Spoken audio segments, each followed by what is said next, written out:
Welcome, folks.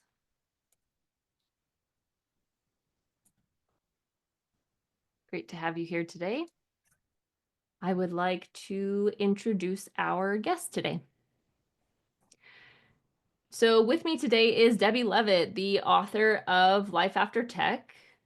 Debbie is the CXO of Delta CX, and she is a customer experience, user experience strategist. She has an awesome track record of building teams, leading diverse research and design teams, shaping product vision, influencing strategy. Clients often call her the Mary Poppins of UX because she flies in, kind of improves everything, sings a few songs if you know her, and flies away to her next adventure. Debbie's also a career and life coach, helping people with work and beyond work. She loves being a catalyst, pushing boats out and making sure people know how to row them, which is so apparent in this book, Debbie. I'm so happy to have you with me today. To get started here, okay, so we do have the anonymous link in the chat if you'd like to pursue that. But just to kick us off, I have a little introductory question for you, Debbie. I'd love Yes. to know what inspired you to write Life After Tech. And I'd also kind of like to know what the response has been like so far. Yeah, sure. And hi, everybody. Thanks for coming, whether you're watching this live or the video later. Yes, everyone waving and virtually waving and just waving in their hearts. Thank you. Hey. Yeah, so I wrote Life After Tech last summer and published it in late September, so it's still super fresh. And I wrote it when I was going through my own period of unemployment, which I am technically still in. And I realized I think this one's going to be a little harder than other periods of unemployment. Thank you, Callie. And how can I think about reinventing myself or going in some new directions, or what are some other things I can do in addition to trying to continue to pursue a CX and UX career that might just be my future? Because hey, I have a weird feeling that tech is not going to carry me to retirement. And then what will I do? And so it kind of came from that. And people who know me will be unsurprised to hear that I started by opening up a PowerPoint and deciding this could be a great little course. I think I'll write a little course on what to do if you're worried about jobs or layoffs and you want to start. Maybe you're thinking about entrepreneurship. Maybe you're thinking about content creation. Maybe you're thinking about non-tech work. And I'll just write a little course for people. And I got 22,000 words in and all of my slides were ugly. And I said, "Oh wait, this isn't a course, this is a book."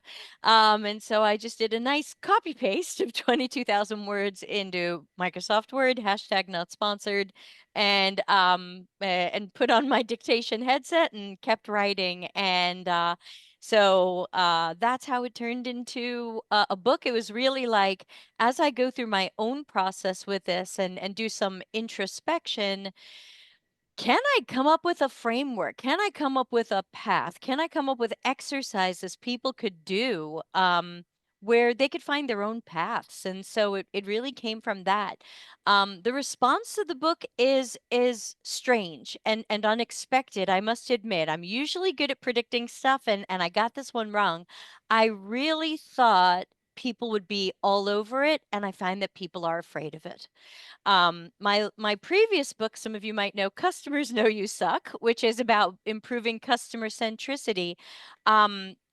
Even though I was not a New York Times bestseller, that one sold really well, and I thought, oh, Life After Tech will probably fly off the shelves, and because it's answering questions that are on people's minds. And a lot of people say to me, I don't have to read that, I'm fine. And I go, okay, okay. Or I'll read that when I'm laid off again.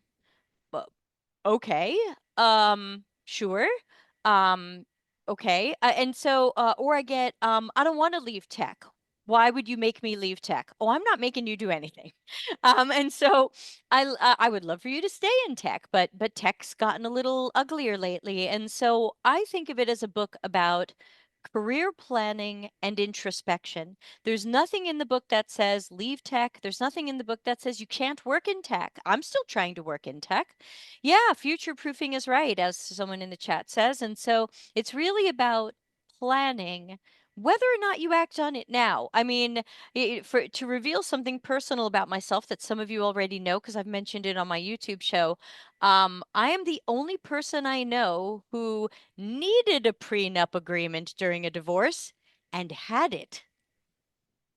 So, you know, I believe in planning. I believe in trying to plan for the thing you hope will never happen, like a divorce, like joblessness, like, we have insurance, we hope we don't need it, but we're kind of happy we have it. And I see this similarly. So I'll stop talking for a moment. I'm just so excited to be here. So, thoughts, questions, someone else. Well, thanks for sharing that. The fear of this topic, I see that in a lot of areas. So, um, yeah, I guess now that you say it, it's not very surprising, but who could predict that kind of response? I will say this book is so it's like having coffee with a friend who's wiser and wants to help you. It's just very uplifting, and I agree that. And at no point do you say get out of tech, but instead, um, just kind of making sure you have options and you're exploring for yourself where you want to be. So Right. I loved that theme in the book. Yeah, thanks. A question I get a lot is, I'm a UX researcher. What else can I do? And I go, I don't know. And I can't tell everybody go be the same thing. If I tell everybody go be a market researcher, then we mess up that market. It's not like we're all going to move into the same job. We're all going to move into different places. One of the directions I've gone in since writing the book is my husband and I opened up a karaoke DJ business because why not? Because it costs $30 to make business cards. I own a mountain of equipment. I was a sound engineer before I got into UX. I know how to run equipment. And why not? Costs $30 to make cards. And all we have to do is be hired once. We've paid for cards. Like, this doesn't have to become my new full-time job, but if it makes the car payment, wouldn't that be cool? Totally. Testing into things. I mean, that's kind of what you're describing, which we all Try know. it all. Yeah. I'd love for folks to post their interesting side hobbies and ventures in the chat. Love to hear a few of those. Okay, so we talked a little bit about what the response has been like. What do you think, generally speaking, are the biggest misconceptions about leaving tech or transitioning to an industry outside of tech? Yeah, I think misconceptions would be that it's all or nothing. Like, oh my God, I'm either in tech or I'm out of tech. Well, not necessarily. I think it's okay to explore a lot of things at the same time. Like last year, I decided, a lot of you know I write. I had no job, so I said, I'm going to write a children's book about my dogs. Why not? That just costs me time, and maybe nobody ever reads it, but why not? Who said I only have to work in tech, or I only have to do these things, or I only have to define myself a certain way? I'm a lot of things, and I I'm just picking things by what falls into my lap right now. It's a little bit of I'm being proactive, but then I'm also seeing what happens. And so I think a misconception is, number one would be that you have to be in tech or out of tech and pick one and stick to it and plug your ears and say la la la if somebody says something else. And another misconception, in my opinion, is I'll think about that later. And I think that if some of us think about, gosh, some of us have been working in tech or UX, what, through the pandemic? We didn't see the pandemic coming. And for some of us, that was a boom for work. Some of us, that was a bust for work. And then we're getting out of the pandemic, and then we have all these layoffs. Some people were safe during them, many were not. And the question, it's kind of, if not now, when? And I think it's just a misconception of, well, I'll think about that later, or I'll plan that later, or something like that. Absolutely. Um, well, I like what you're saying, that it's not a black and white decision. And so much of your book kind of emphasizes that, about being open to other opportunities and exploring things for yourself internally a bit, as well as external opportunities, but exploring things internally as well. Um, And it sounds I'm like, already getting anonymous questions, so let oh, me know when I excellent. should Let's put. pull one in. Yeah, let's pull one in. Okay. So I got one and I'll paste it in the chat. And it says, any thoughts about the grief and fear that comes with a significant career change out of tech? How can people guess best cope with this? I think that's chapter 3. Um, so because I'm answering all your questions before you're asking them. So chapter 3 is called difficult emotions and thoughts, because I know that there is a lot of fear and grief. And do I really have to start again? And am I too old to this for this? Or am I going to have to go back to school? Or why wasn't I more successful? Or there's so many of these things that we feel. So, by the way, the book has 18 exercises. They're optional. I'm not coming to your house and checking if you've done them, but hopefully the exercises will help you do at least some of them, people. So how do you deal with the grief and the fear that comes with a career change? My opinion, and this is going to be different from everybody, is going to be um stay focused on your personal values and stay focused on the future you're headed towards. I can lament not having been more successful or not having made more money or not something, something, something, but I don't want to stay in that space. That's not a positive space. That doesn't feel good.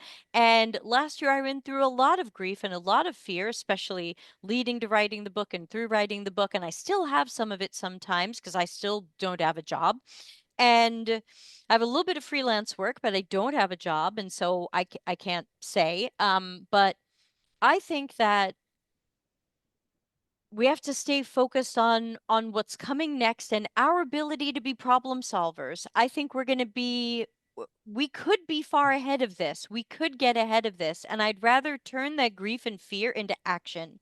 If you're afraid of what's coming next, okay, I don't want you to be afraid, but let that motivate you. Let that make you say, "All right, I'm going to finally redo my resume, or I'm going to finally redo my portfolio, or I'm going to finally apply for some of those jobs I thought about applying, or I'm going to start that new business. Costs $30 to print business cards. I'm now whatever, as long as it doesn't take proper licensing or something. I'm now whatever. I'm spending $30 on business cards. I'm going to start hanging them up everywhere and see what happens." And so I think the best thing you can do for grief and fear is just do whatever you can to not let it consume you and see if it can be turned into something to help you take action. But I face it too. Thank you for sharing that. I think that's something that a lot of folks are feeling and not a lot of folks are talking about. No, it's very real. And especially since we keep telling each other, oh, your personal brand, which I hate, and oh, your LinkedIn posts. And everyone thinks, oh, I have to go to LinkedIn and thank people for firing me. And, and it's like, you know what? You're allowed to be sad. You're allowed to be angry. You're allowed to be everything in the rainbow. Maybe you post it to LinkedIn and maybe you don't. I mean, that place is just an increasingly yucky wasteland, but whether or not you post it on social media, you're allowed to feel it and say it out loud and share it with the people you trust and care about. And don't sit with it alone, please. Oh, yeah. Personal brand is so on my shit list. Am I allowed to say that? So yeah, don't worry about personal brand. So I've never looked at, I remember being in a hiring role a couple of years ago, and we were sent 400 resumes, and I promise you, there was not a resume that was rejected because it didn't have a strong enough personal brand. So, F the personal brand. Oh, we have a good question in here in the chat from Jen. Oh, I almost missed that amazing animation. Um, Hi, Jen. Jen says, I think a lot of people worry not just about leaving tech, but what to go to next. And in your book, you talk about the grounded goals framework. Is that the way you help people find their what's next? Or any comments on that?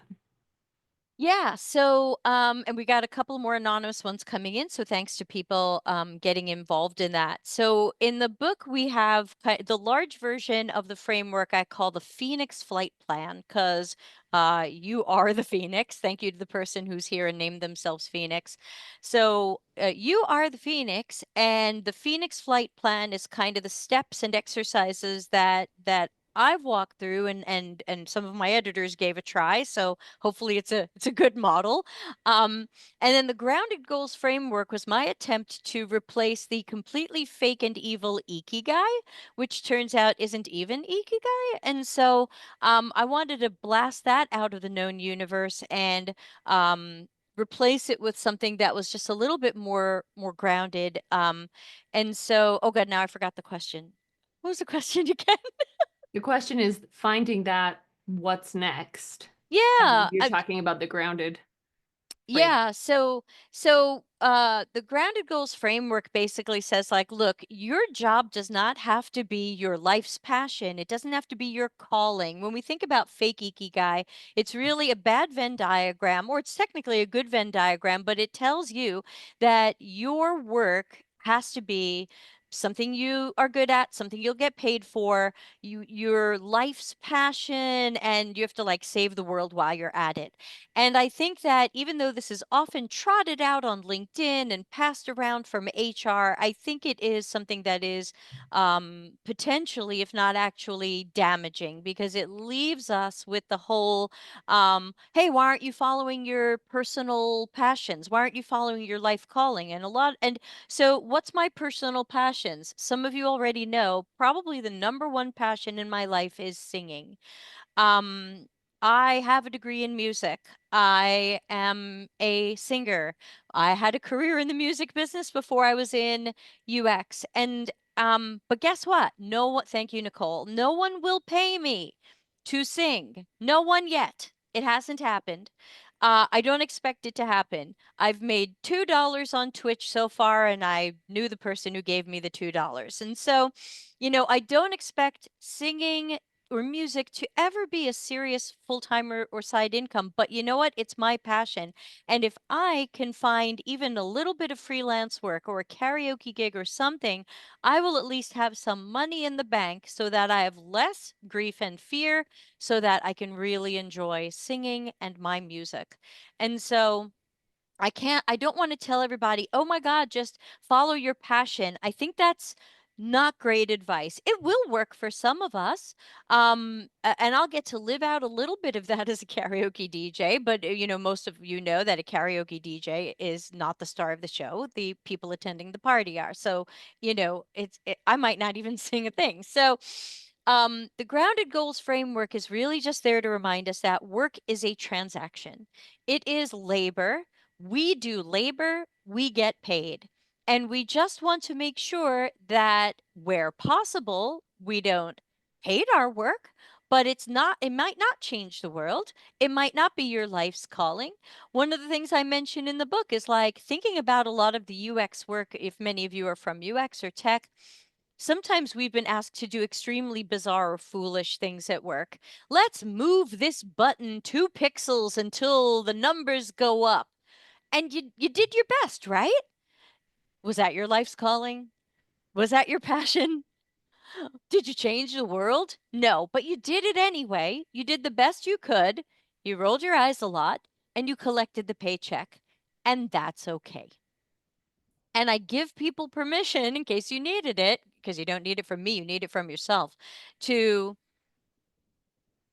let for work to just be work. It's okay. It doesn't have to. Right now, some of the work I'm doing, as I mentioned in my book that I was going to pursue, and I did, was I'm formatting and editing other people's books so they can self-publish them. I don't hate it, but I was sent a Word Perfect file. That was a bad day. Um, Word Perfect, y'all, it still exists. Um, that was not my life calling. Yeah, Tracy, exactly. And so I've been copy pasting from it into Word, and we've eventually made it work. The author did some of the copy pasting into Word for me. I'm now at 1 hour a chapter rather than four. This is not my life calling, but I don't hate it because it's rewarding. And that's another thing we go into in the book, which is how do you find, where is it on my map here? How do you find a sense of reward? Because something might not be your life calling, but you can still find reward in it. It's not my life calling to reformat a book that was in WordPerfect. But I find it rewarding because why? Because one of my core personal qualities is to help others and be a catalyst to them. I will be a catalyst to the person who has been trying to publish this book for 20 years and never finished it. And so I can say, not my life's calling, might not change the world, might just be read by AI and spat out to all of you in questions, but I feel a sense of reward in doing it and getting it done. Um, so you don't have to forget passion entirely. I don't want you to hate your job, but then again, you can. Maybe you do hate it and you just do it. I've had those jobs. So, but I just want to tell people don't only chase the thing that seems like the number one passion in your life, because that could be disappointing. I always thought my dream job would be to work at Walt Disney World and, build Epcot. And then I see them undoing everything that to me made Epcot Epcot. Would that still be my dream job? Penso di no. And so I probably wouldn't love that job as much as I thought because I if I got it, I'd probably have to undo my childhood. Um so even the things we thought were going to be our dream jobs and our top passions may or may not be. Is it okay to paste an anonymous question in? Yeah, I think let's bring those in. All right, I got another one. How do you know if you're ready to make a career change? What are some things to look out for? Super question. Thank you for asking it. And I do have another anonymous questions I didn't put up yet. So we've got the third. Um, so in the book, I talk about starting to plan and brainstorm either what else you can do or what you might do later. Start brainstorming it now. And I think that it's kind of like, how do you know you're ready to get married? I think you'll know when it is. And so what I say in the book is when you're done with tech or when tech is done with you. And I remind people that we may not get to choose when is our last tech job. I might have already had my last tech job and I don't even know it. Or maybe this little freelancing stuff I'm doing now is my last tech part-time job. I don't know. I might get to pick when I leave tech, and I might not. And that's why I want to be ready before I'm ready. Does that make sense? I want to be pre-ready. I want to be way ahead of the curve. And I want to be ahead of the game and I want to be ahead of the flood of everybody else. And so I would say that if the book says, just start planning it, start brainstorming it, start thinking about directions you could go in. And maybe you want to try some of those things now. If you are employed in tech, great. You've got money coming in, you've got some security, you're hopefully less freaked out. Start trying some of these things, even as side karaoke biz. If I get 4 karaoke gigs this year, I'll be thrilled. Like it'll just be something. And it just adds to the income. So don't wait until you feel ready. Then like you're waiting, you could be waiting too long because by the time you feel ready, you're going to go, well, now what do I do? I just got laid off. My bank account is going in a negative direction. What am I going to do about healthcare? By the time that something bad happens, your head is in so many places, it's hard to then plan what's next. So again, my techniques are not going to be perfect. They're not going to work for everybody, but make them your own. My book is just a starting point. Make it your own, but don't wait. The book is $18. It's not like a $600 Maven course or $1,000 of coaching. It's $18 or 10 if you want the digital version, or I don't remember what it is on Audible, but it's me narrating it. It's a 5-hour audiobook and it will will not eat up your entire life. So give it a try. Nice. I'll, I'll go find the other anonymous question. Please hold. Yeah. It sounds like there's so much value in just stepping into the headspace of planning, just to assure yourself that you can do many things. And sometimes we forget that. So, Yeah, and it's so funny because so many of us in tech work in jobs like emojis up. Who is a critical thinker? Who is strategic? Who is a planner? Who wants to get ahead of problems before they happen? And then when I say, "Hey, why don't we plan what other careers we might have just in case the world explodes?" People go, "Oh, I don't need that yet." Some of us will be old enough to remember the Saturday Night Live sketch from the 90s, the Dysfunctional Family Christmas album. And it was Dana Carvey going, "Leave me alone. I'm doing fine. Just go away." And I feel like there's that sense of that, which is like, "Oh my God, no, I'm fine. I'm just fine. I don't need your book." And it's like, "Okay, fine. Maybe you don't need my book. I'm not going to make you buy it, but but don't be afraid of looking at what's next. I mean, I've already mentioned that I had a career before UX. Many of us did. We've already done this. So, oh, good, more anonymous questions coming in. We've already done this. I worked in the New York City music business, in a few different roles, and then got into making websites. And so it's like, oh, you know what? I got into this career, I can get into another one. It's going to be weird. It's going to be scary. I haven't done this in a while. Those of you who've been divorced, you're like, "Oh God, I'm dating again. What the hell is this mess?" Fine. But then freaking do it. Or, okay, you don't have to date, but I'm just saying, freaking like plan the thing. Just plan the thing. Jess says, "I second this. I was let go from my previous job suddenly, and you feel like you have to scramble for another job." Yes, so true. The headspace we're in when that rug is pulled out from under us, and with the fear and the grief, the sadness, the anger, sometimes resentment, regret. And it's okay to go through all of those and be with them. I'm not saying shut them out. Be with those feelings, move through them.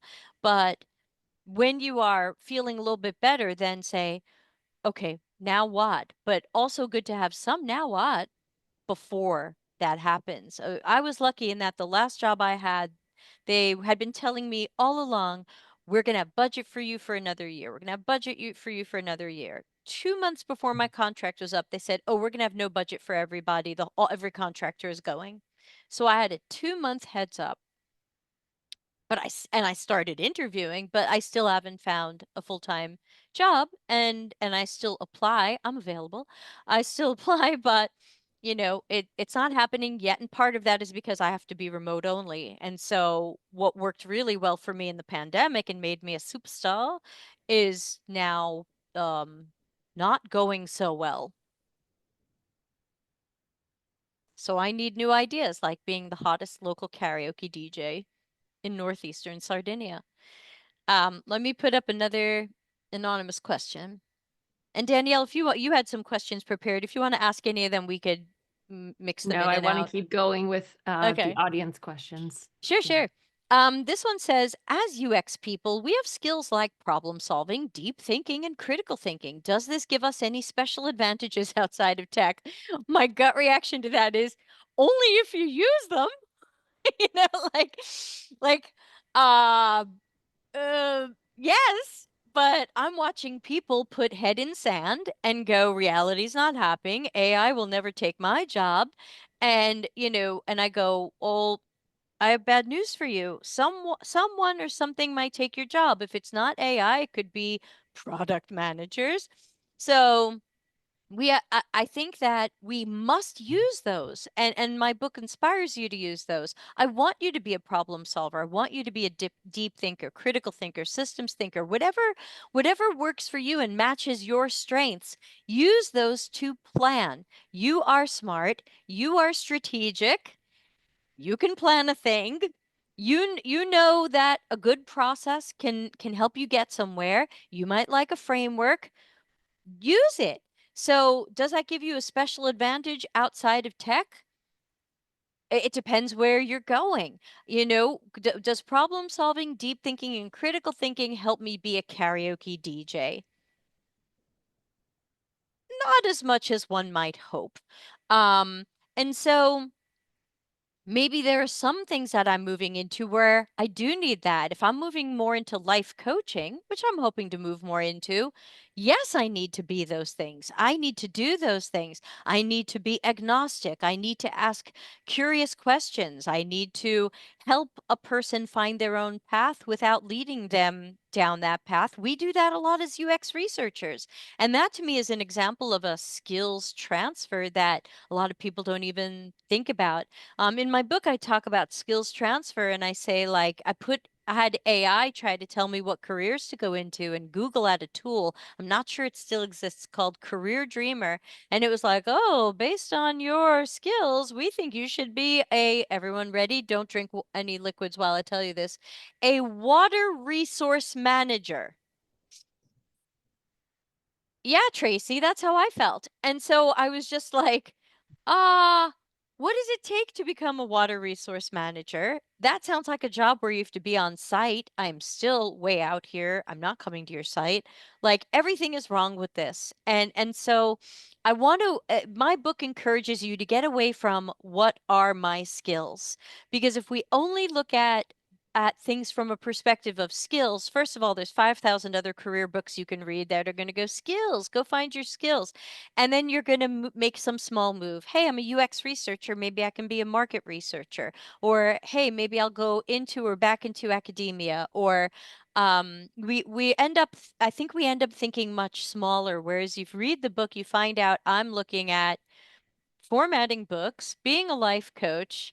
Now I'm running a karaoke DJ adventure thing, and my husband and I are trying to open a campground on some land his family owns. Like we're going in every direction at the same time to just see what happens. Campground not going as well as I'd hoped. We're having some problems with zoning, but we haven't given up yet. Um, so yeah, does this give us special advantages? I like to think that we're smart enough to know that we should be planning this. That's your special advantage. And you're smart enough to see what's coming. Hands up, who feels like they can always see what's coming before it happens? Okay, but we can't always see that. Yeah, right, Jacob. So but we can't always see the layoffs and some of the other weird things that have happened. Yes, Lanita also. We can't always predict all these things. So the best you can do is set yourself up for some success. Um, we're getting more anonymous questions. Danielle, are you catching any questions from the chat? I'm having trouble watching the Um, chat and answering the questions and fielding the anonymous. a lot of folks in the chat are just sort of sharing personal stories and reiterating some of the points you're making, Okay. sharing a little bit of here and there and weighing in on each other's stories. So no questions that I've seen that we've missed here. So let's pull in another Okay, one from your thanks. end. Yeah, I'm getting those. Let me okay, this almost went to a human. Okay, here we go. Do you have any tips to get over the extreme burnout and depression from working in tech way past the expiration day? I feel that I don't have energy for exploring, yet do not have the financial flexibility to not have a job. Single mom here. Yeah, as a single mom, you've probably, oh, I'm frozen. Can people see me? Yes, can Oh, still see you. okay. Why am I frozen? That doesn't look good. Hold on. Zoom is being weird. Do I look frozen to y'all? No, you're moving. Everything is Oh, good in okay. mind. For Zoom, I'm not moving. So, okay. Boo, Zoom, do not like. Okay. Sorry. So, when it comes to depression, depression is typically something that we recommend getting professional help for. Even going through life coaching school right now, we are told do not try to be anybody's therapist or psychologist. That's not what coaching is about. So I am technically not the best person to ask about depression because I am not uh, uh, trained in any way to respond to that. So obviously, my thoughts are usually get the appropriate support and help that you need for that. I'm definitely a pro therapy person. I've been through it many times in my life for many different reasons, and it helped every time. I think I only had one crappy therapist who I fired, and everybody else was super helpful. So don't be afraid to fire the crappy therapist. Um, so so the question, so when you feel like you don't have energy for exploring, then we have to take a look at rebuilding some of your personal power. Where do you find a sense of reward, and how can you rebuild some of that power? What are some things you can do for self-care? Do you enjoy playing with your kid or kids? Do you have a super cool dog like I do? Can you go for a walk? Do you have something artistic or creative or musical that you can do that really brings you back to life? And you might have to try some of these things to get that energy back.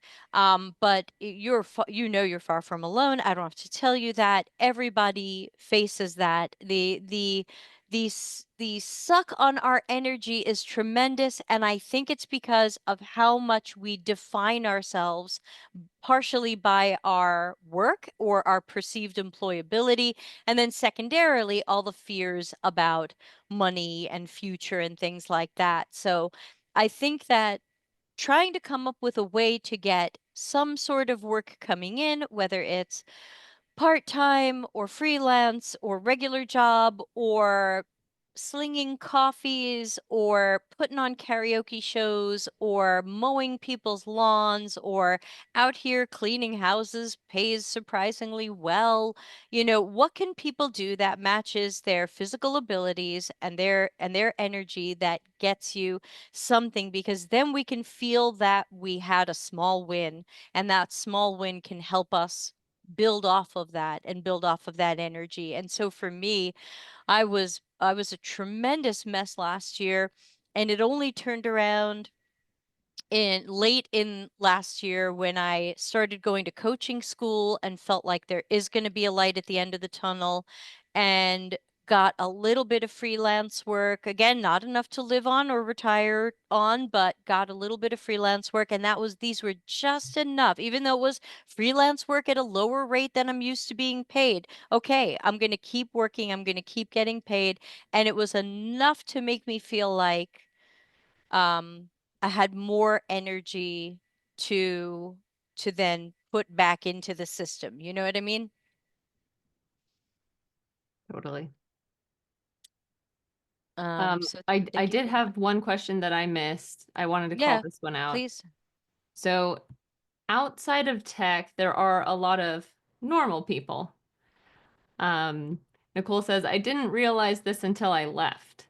Learning to work and communicate with non-tech folks has been one of the biggest challenges. Any tips for adjusting to non-tech work culture? Yeah, and I'm just going to put a link in the chat. If you have already left or you are leaving, I want you on my podcast. Um, so yeah, I mean, to me, I treat it like um any other thing we do. When we work, especially in UX, and you move into a new project, you're learning something new. You have to learn about a new domain. You have to learn about different people and their experiences. And we all adjusted to that. And so I just think of it as an adjustment. Like even with this karaoke DJ thing, we went to the village. The village let us put on a show between Christmas and New Year's as a little bit of a test. We didn't get paid, but I'm from a family of New York lawyers, and I was like, give me a contract. And they looked at me like I was from another world. Because guess what? I'm from another world. Because I live in rural Sardinia, the Italian island. They don't contract. What? Just give us an invoice. And I'm from the other world. And so I have to learn more about how to talk to these people. Oh, there it is. Thank you. I just see being at me. Thank you. So, How do you adjust to different work cultures? How did you adjust to your last work culture? You went into some work cultures and they supported you. You went into other work cultures and they were all assholes. And and you worked in healthcare and they were like this, and you worked in e-commerce and they were like this. We are, especially if you are from I think UX more than anything else, you are used to being a bit of a chameleon. You are used to playing to your audience, and I think we can use those skills and abilities when we move into a non-tech job. We just have to do all the things we've done, especially if you're coming from research. We read the room, we listen, we don't talk so much. We see what's going on here. We get the feel for things. We try saying a few things and see how they go over. We adjust. And I think that people who have those skills and abilities, and not everyone has developed them, and some people want to and some don't, but I think when you have those skills, that that's what you have to do. And usually when I go into a new environment, I usually start with a lot of I don't want to say apologies or falling on my sword, but I usually make sure everybody knows I'm new, I'm trying, I'm gonna mess stuff up, and I want to make sure you feel like you can help me. Like one of my freelance projects right now is with extremely religious people. I'm not a religious person. I know I might accidentally say something that doesn't work in their culture. I know I might accidentally do something that doesn't work in their culture. I'm just not going to know everything about their culture. Well, I've got a couple of choices. I can just go in with Debbie's ablazing and just be like, F everybody, here I am, take me as I am, woohoo, swear words, etc. But I'm a play to my audience person, and so I say, look, I'm excited about this project. Y'all seem so nice. I am not from your culture. I might say some things that don't work for where you're from. Uh, I want to understand things better. Please know I'm trying. And if I say or do the wrong thing, I want to be corrected. I want to learn. And and they said, that's wonderful. We appreciate that. We know you don't know all the rules. And you know, we'll let you know if anything, doesn't quite work. And then I got another coaching client recently who is religious of a different religion, and I said the same thing. I said, I don't know your culture. I don't know your world. I apologize if I say or do something that doesn't match where you are. So I think all we can do is just be the people we were in our tech jobs. And especially for those of you who are UX researchers, you have had to adjust for that participant. And we will do the same for our work environments. That's what I think. Awesome. I have another question. Do you have another anonymous question to pull in? Hey, someone just signed up to be on my podcast. Thank you. I can't wait to interview you. Yes, I have one more anonymous question. But I also see Sophia has a question. Let's answer Sophia and then we can put up the anonymous one. Sophia says, what do you think about the resume when looking for a job in a completely different field? I have a very accomplished resume in the field of UX research, but if I want to look for a job in some other field, my resume seems irrelevant. What do I do? Do I still send it as is, or do I hide my past experience? That's in here. And my answer is your resume is the story of what you've done. If you have a resume of UX research and now you think you want to work in the cell phone store, I don't see any reason to try to make your resume look like something it isn't. You might go back in time and look at some of the shop work you did and add it back in, but I wouldn't necessarily remove the UX research. Now, some people said, "Oh, I've tried to bring that resume into some shops and stuff, and they said I'm overqualified, and you'll just leave as soon as you get a tech job." And my thought is, some of us already know or have a feeling that we might not get another tech job. And I think that depending upon the relationship you want to have with this job, you might say, I've been looking for the last year, or I've been looking for X amount of time. I'm not sure there's a tech job for me, and I want this job.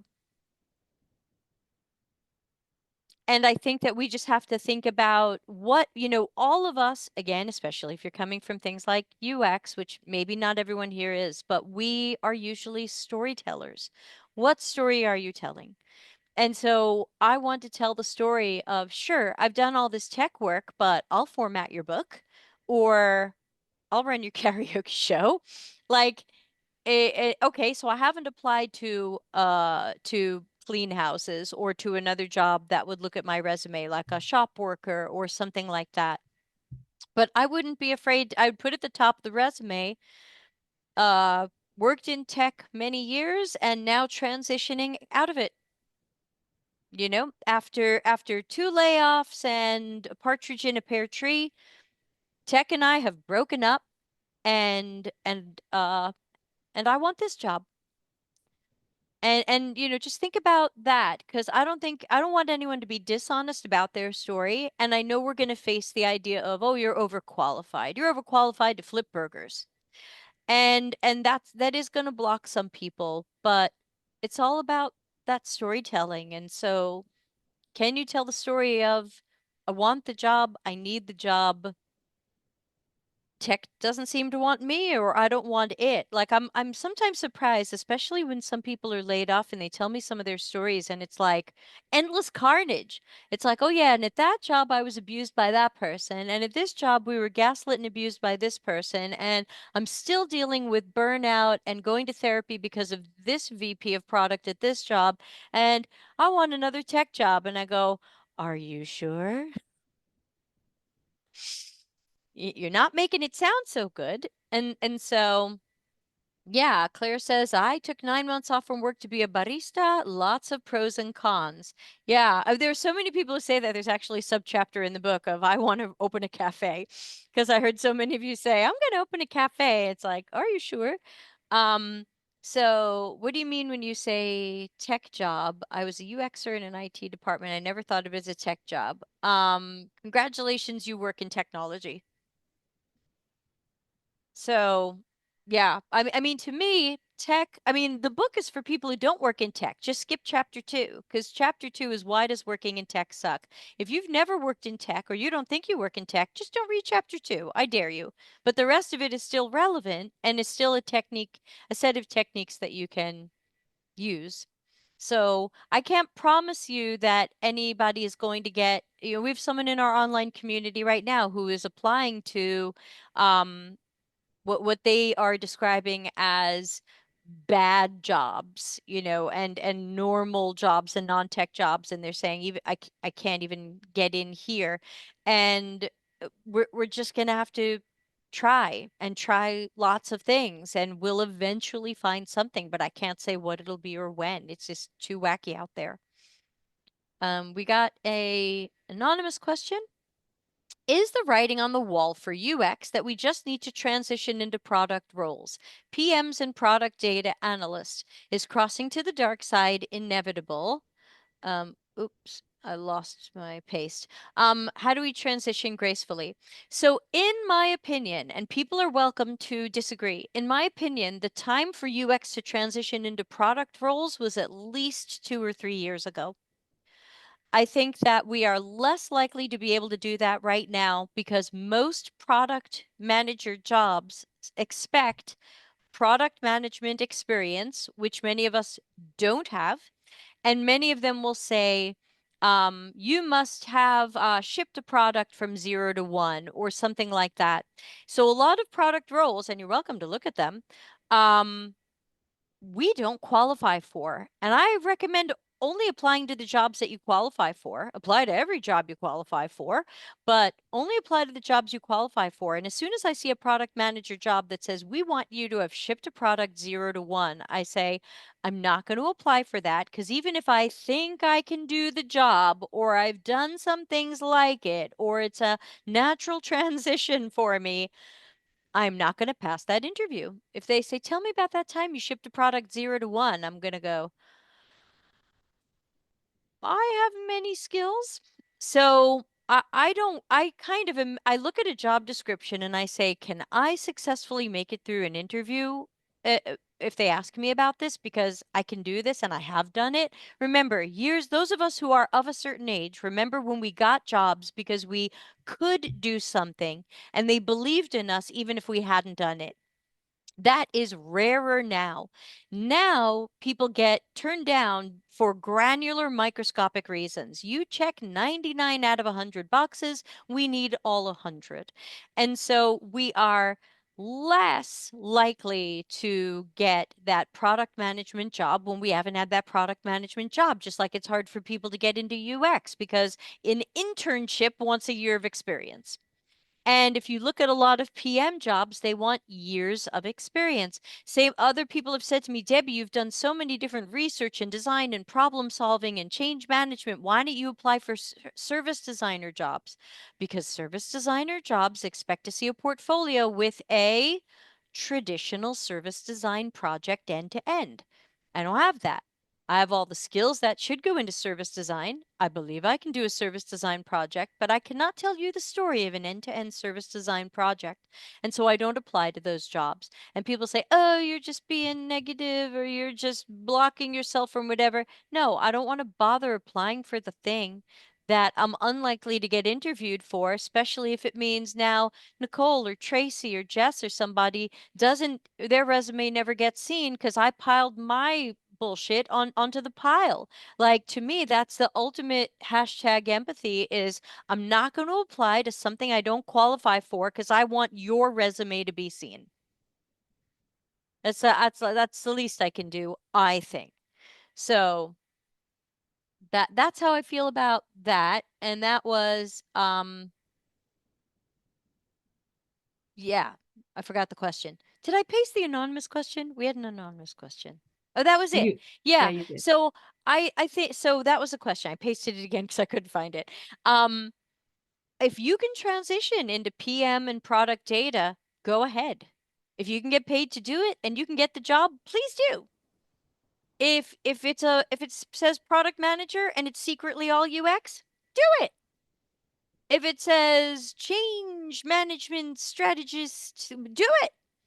Like, I don't care what stuff's called anymore. I gave up fighting about that years ago. I'm not going to fight over UX and UI and are we a strategist or an analyst or an architect or whatever. I'm not going to fight about that anymore. Just if you qualify for the job, apply for it and get it.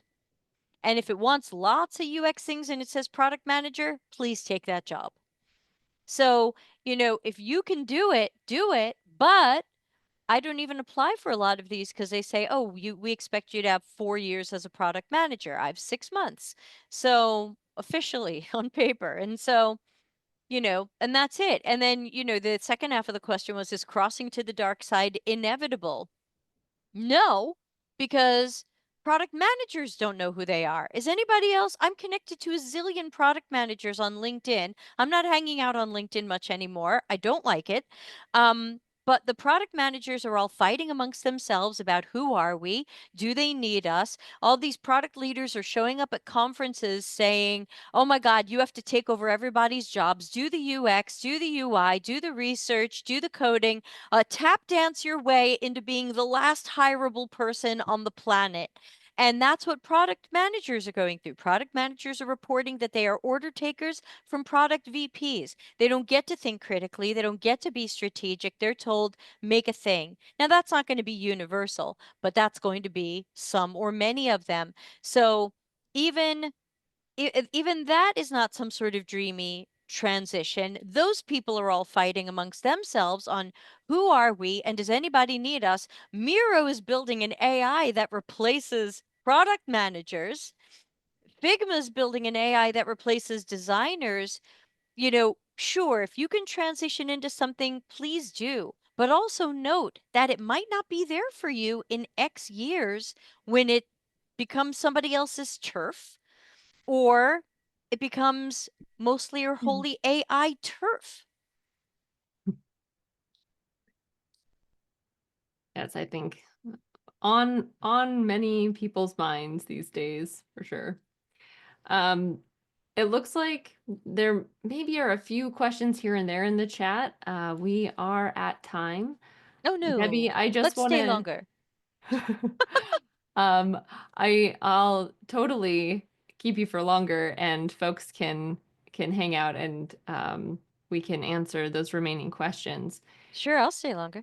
Okay. Thanks, Jen. I do want to just thank everybody for being here, sharing some of your thoughts. There was a lot of really great supportive discourse in the chat. So thank you for sharing and supporting each other as you're all navigating this space a little bit and navigating this headspace. Thanks for being here. Yeah, and I want to say quickly, head to dcx.to. That's got all of my online community stuff, and most of it is free. My articles, my Discord, my YouTube streams, my Twitch streams.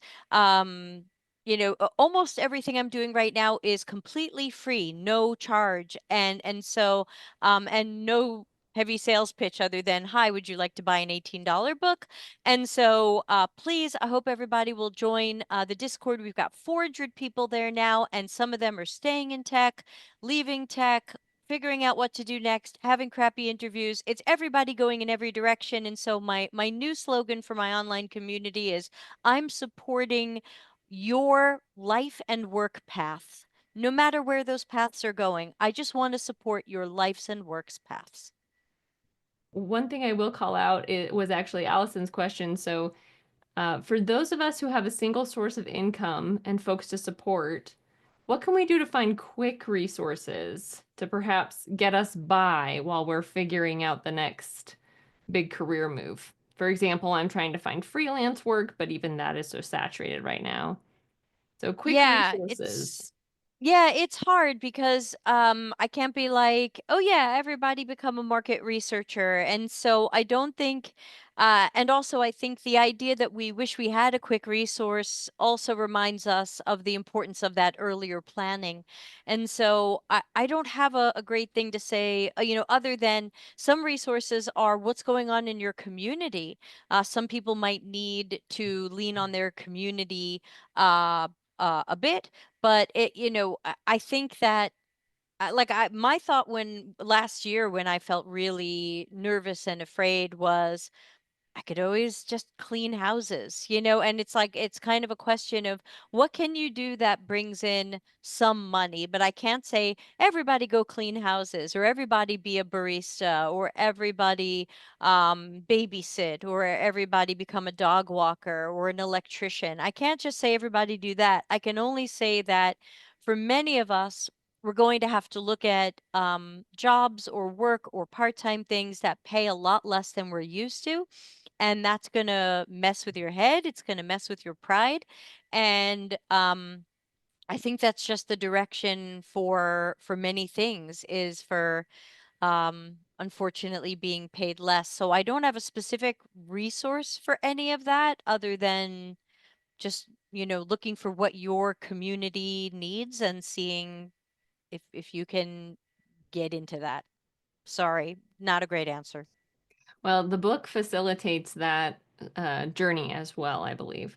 So that will be another resource, I think, is the book and going through some of those exercises. Yeah, that's true. Do the exercises, peeps. We have 18 channels in the Discord. They're optional, but for people who want to do their exercises a little bit out loud, you can post them to the Discord community. Okay, well, in terms of questions in the chat, unless anyone wants to kind of flag something, I think we've covered most of them. Yeah, and some people are sending me private messages and I haven't been seeing them because I haven't been paying attention to the chat. So please don't think I ignored you. Please just get in touch with me outside of here. I don't mean to ignore anybody. I'm only finding out by accident that there were private messages sent to me that I never even saw. And especially now that Zoom is doing threaded stuff, like someone sends me a message, but then someone comments on a thread and it reorders it, hashtag UX. And so, please feel free to reach out to me outside of things. Again, on dcx.to, you can join our Discord completely free. You can find me there. I'm not hard to find, and I'm happy to communicate with peeps. So please, please, um, please, please get in touch, especially if you think I can be of some sort of help. And there's so many people feeling the same thing in the Discord, please, please come and be with like-minded people. Thank you. Thanks for extending that Yeah. invitation. Any Okay. other questions? Yeah, final thoughts. Yes, right.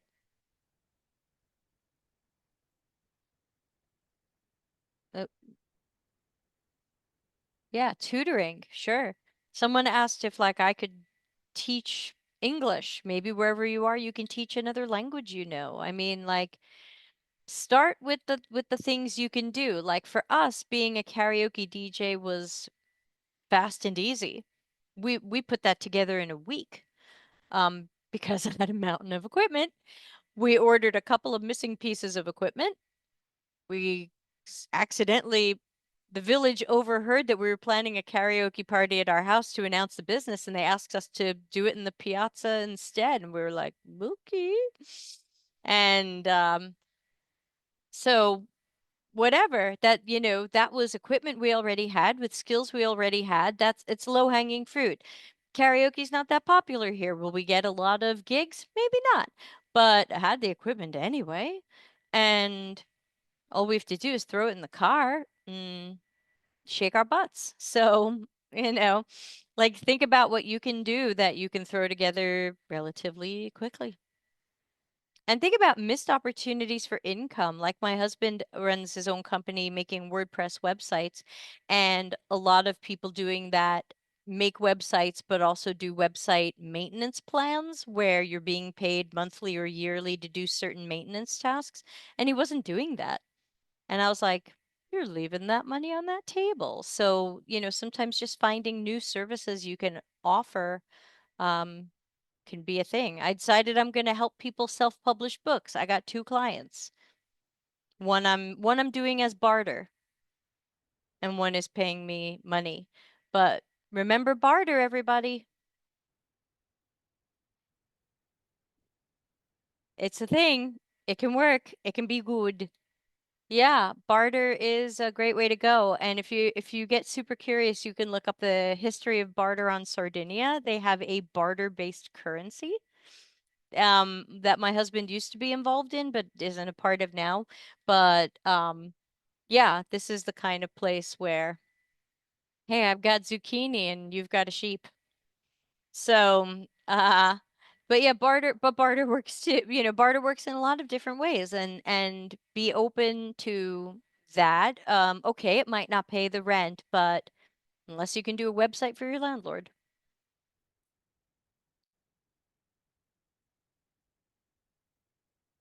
Who's gonna watch San Remo tonight? Nobody knows what that is, right? Okay. No. Yeah. Oh well. Thank you again to everybody who came. I think we had like 70 something people at one point. That was great to see people coming out to talk about this. Great questions. Sorry I couldn't keep up with the chat. That's what happens when you get a great turnout and passionate people. And obviously I wish everybody lots of luck and love and happiness and safety and peace and the ability to find that next step. Thank you. Thank you so much for sharing today. This was great. All right, folks. Yes, take care, and we will see you next time. Thanks. Thanks so much. Bye.